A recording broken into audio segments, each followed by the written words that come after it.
कि जम्मो बड़े बड़े नेता मन और अत्यंत बड़े संख्या में उपस्थित कार्यकर्ता भाई बहनी हो, आप सब जल्ला मैं प्रणाम करता हूं, राम राम करता हूं, जय जोहार।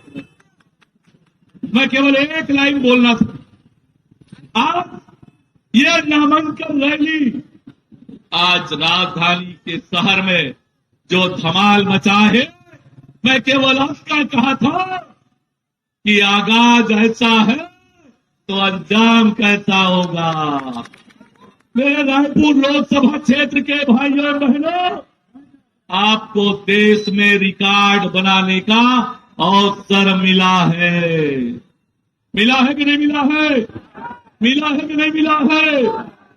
देश में सर्वाधिक वोट मोहन भैया जीती कि नहीं जीती?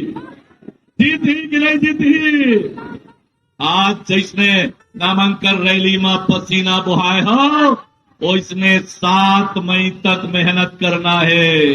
एक बार दोनों हाथ उठा के ब्रिजमोहन भैया आशीर्वाद दो, दोनों हाथ उठा के आशीर्वाद दो। अब आप सब मिलके रिकॉर्ड बनाने वाला बनाओ, इतिहास बनाने वाला बनाओ। आपके निवेदन के रथ हुए अपन बात को समाप्त कराता हूं। राम राम, जय जोहार।